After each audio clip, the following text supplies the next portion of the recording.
Shift our focus now to Michigan, where NBC News projects Democrat Elissa Slotkin has won the state's open Senate seat. But that's where the good news ends for Democrats in the state. Michigan Congresswoman Debbie Dingell said this week, quote, Democrats shouldn't do the blame game. They should do the what are we doing right, all of us. And Congresswoman Debbie Dingell joins us now. All right, Congresswoman, you have just been very clear. You always give it to the people straight. So tell us what happened and what do we do going forward? Or what do people, particularly in Michigan? Well, good morning, Simone. Good morning to everybody. Let's be blunt. And Michael, I didn't say we've got to ask what we're doing right. I said, what aren't we doing right? We got a strong message sent to us this week. And Simone knows I've been saying it for a while. We don't have the traditional Democratic supporters.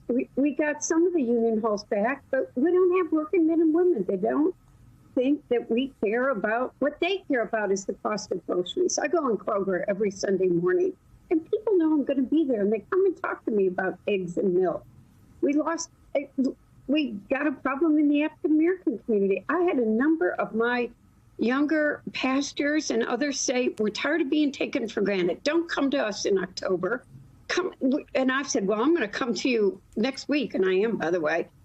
We got to be talking to them all the time. We've got a strong message from the Hispanic community. And Michigan is particularly complicated because of the Mideast issue, where people on all sides are hurting, are angry, are raw, and they don't know who they were going to support. And it's not one.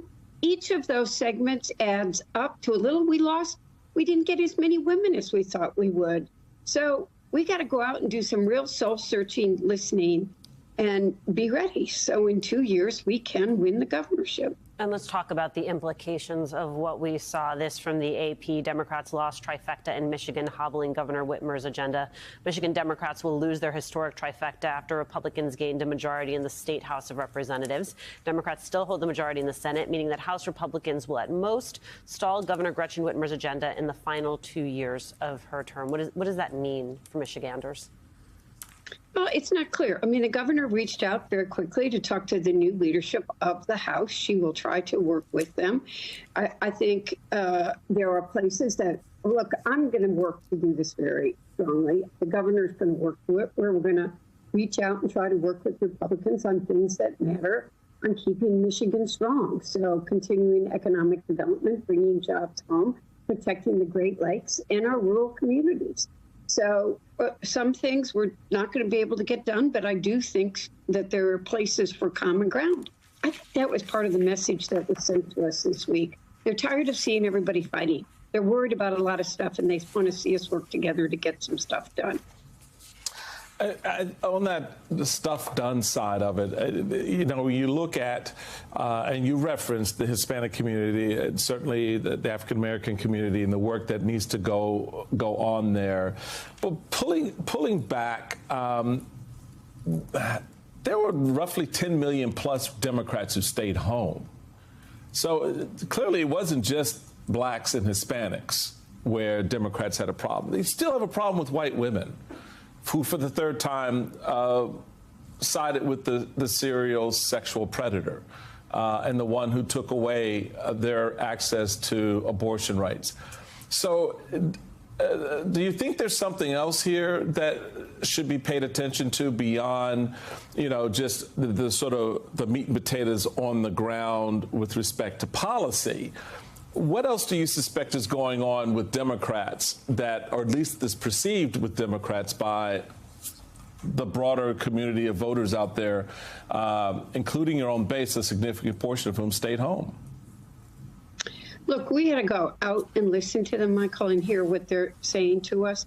I do believe it was the economy, by the way. I just think when it comes down to it, it's economy, economy, economy.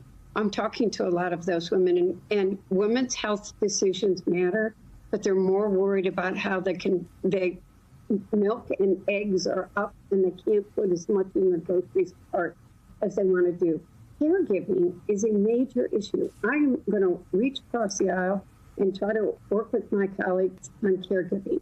Child care is expensive, difficult to find. People can't find it. And senior care is becoming a real crisis. You can't find. The sandwich generation is worried about their parents and their loved ones. You can't find people to care for them. Spouses are becoming fatigued, and they don't think anybody cares. You know, we all talk about these issues that divide us, and both sides are guilty of it, by the way. Oh, we did too many bills in the Congress that were gotcha bills that were title only, going nowhere. They want to see us really do something about the economy, their jobs. They want to bring the supply chains home. But and I think that's what we've got to be talking about. All right, Congresswoman Debbie Dingell.